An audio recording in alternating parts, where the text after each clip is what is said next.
Yes, good afternoon. As we lean in to this new week here, definitely want to recap last week real fast. And defensively, thought our guys played with great effort. I thought the finish was there.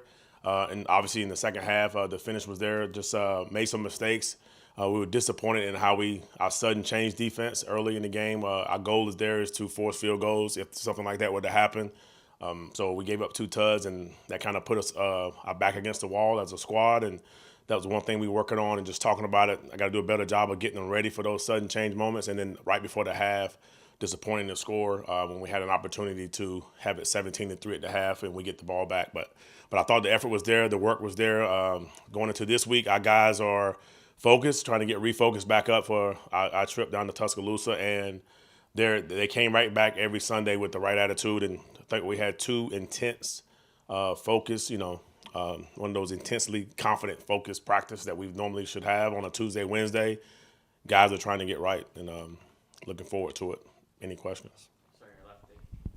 Clayton, you mentioned last week that you have to anticipate what the other offense will try to do, and especially coming off a loss like Ole Miss did. Yeah, the same situation here, except Alabama's probably feeling it a little bit more than Ole Miss because it was more than a regular loss. How much do you think you'll have to guess or anticipate what they might try to do coming in on Saturday? Well, I mean, you're going against good ball coaches, so probably not what's on tape early. Teams normally will go back to their bread and butter stuff, but normally early in football games, you got to be ready for some new things, especially with a new staff, and so you got to make sure you do your digging correctly and your research, and take care of cross all your T's and dot all your I's. Obviously, O'Donnell didn't play in the second half last week with the injury. We don't, injury report comes out tonight. But if he can't go Saturday, how do you kind of feel about the rest of that cornerback room that had to step up without him Saturday? Well, the guys stepped up and came in and played, and we always had confidence in them.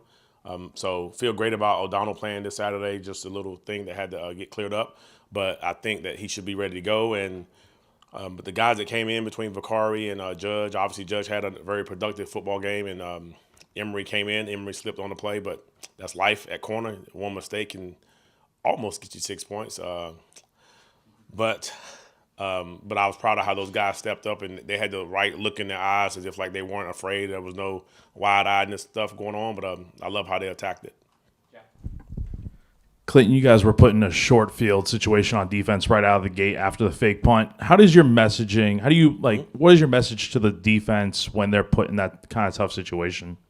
I said earlier, it's one of those things where it's like a firefighter. You got to put the fire out.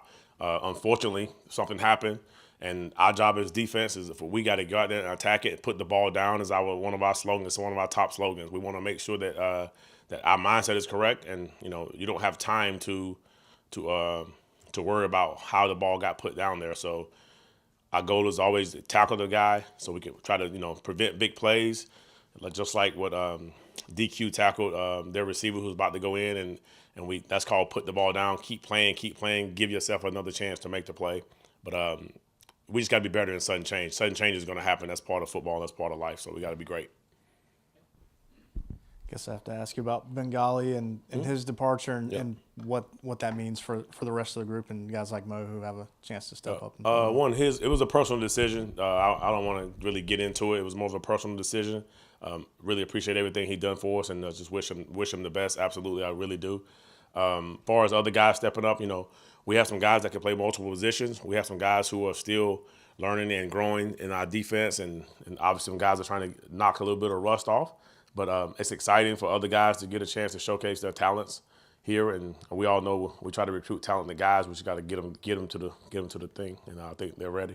They're getting ready for sure. When you look at a film, and specifically at a quarterback like Jalen Milroe, what do you see, and how are you preparing for that? What do I see?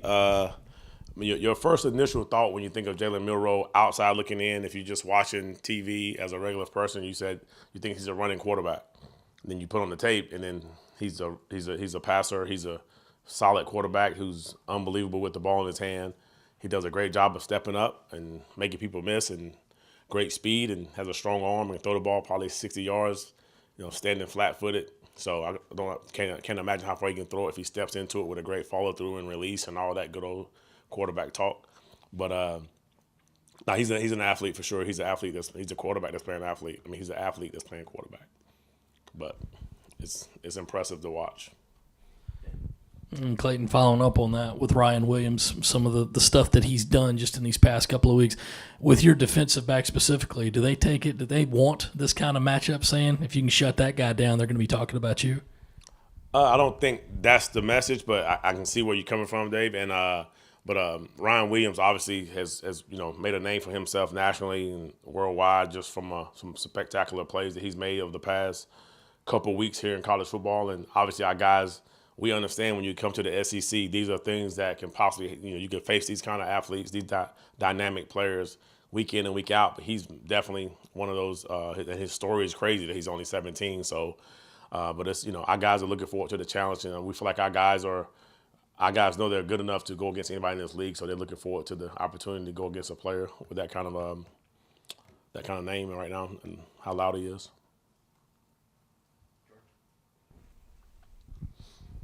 The deep plays with Ryan, Ryan Williams, kind of scares you with just how well he does catching deep balls. That's kind of been a theme. How do you go about talking about that to your guys? Because they can play well for 95% of the game, but everyone's going to think of the one play. Yep. Is there even a way of trimming down on that, or do you just kind of have to live with it? You definitely. It's all about really understanding when you. At some point in a kid's career, he decided to be a defensive back. I always tell him that. So you could have been running back, wide receiver. You could have been a student. You could have done a lot of other things. When you decide to play defensive back, that's the life you chose. And so in order to keep your, stay off other people's highlight tape, you got to really work on your fundamentals, which are just basic everyday things that, you got to do it when people aren't watching, because one mistake as a DB is 7 points. So you got to be the most disciplined, the most hardworking player there is behind closed doors, because one mistake can just show up. So you got to keep grinding at it. When you decide to be a DB, you gotta understand that's part of it. Fred Johnson's been a guy who's gotten some linebacker work and a lot of special teams work. How have you seen him continue to grow and maybe potentially seen an increased role now? Definitely seeing he's definitely growing. He's getting better. I love his process as a freshman. Again, he's come to the linebacker meeting every single day. He jot down as many notes as he possibly can. He's spitting back answers. He understands his defense, and it's just time. As a freshman right now, obviously we have some senior linebackers that are playing football, but I'm pretty sure he's taking this opportunity to learn and watch how guys are going about it, because his number can get called fast. He's a backup at two positions, so just a snap away, 1 or 2 snaps away of getting in there. I think he'll be ready when his number is called. But I'm definitely proud of how he's maturing along this journey. Thank you. This is more of a team-wide question for you, but since you're the coach in here, I'll ask you: did Vanderbilt make y'all's task more difficult? I mean, it was going to be difficult to begin with, but by what they did, does that make Alabama a different animal this week?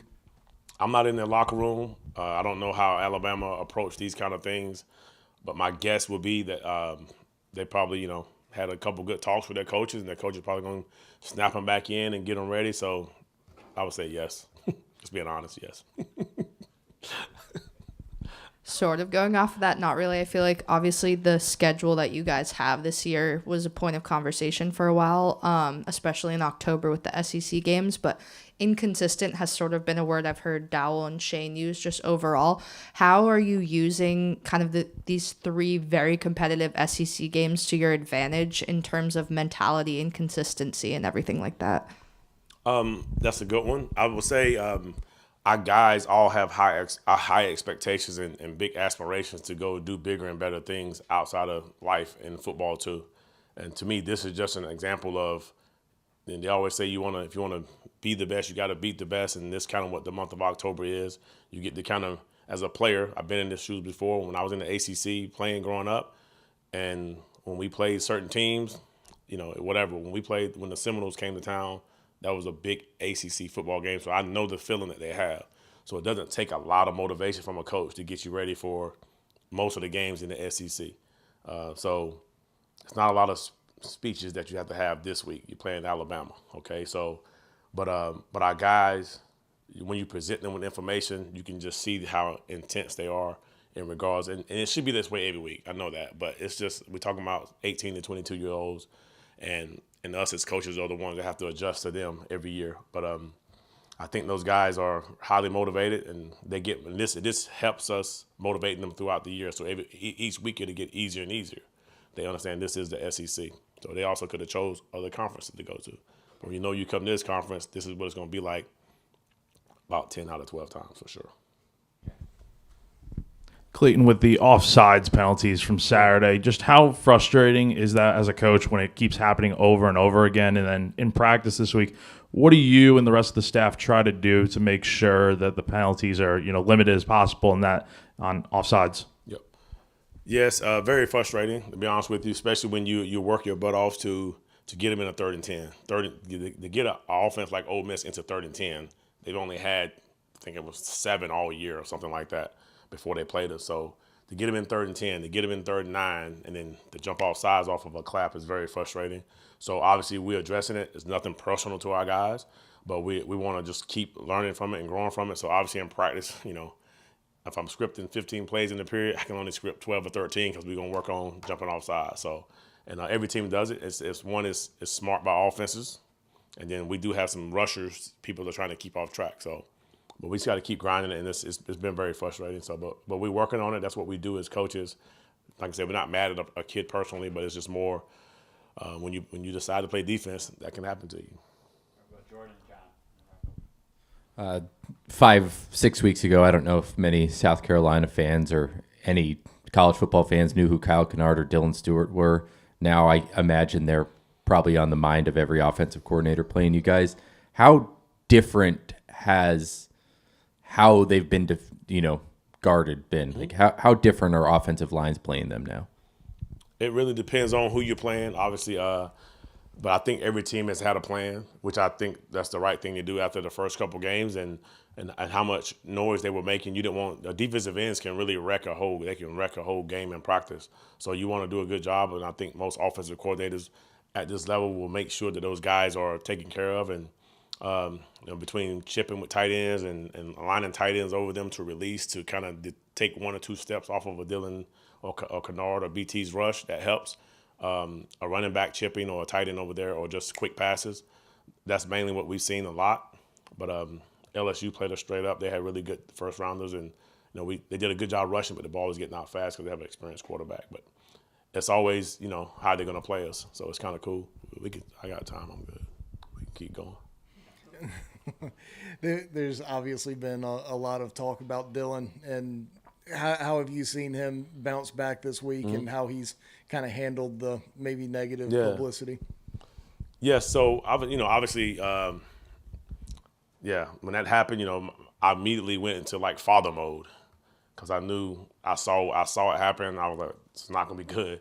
So obviously you're frustrated at the time. Some people were, trying to grab him, but I went to father mode for whatever reason. I want to make sure he understood that, no matter, that response, you can't have that kind of response in life. It's definitely not on the football field. So just want to make sure he was good to go and got his back, and just make sure he's understanding the reason why you can't do those kind of things. Obviously, it's a team sport. You want to make sure you don't want to have that kind of attention on yourself.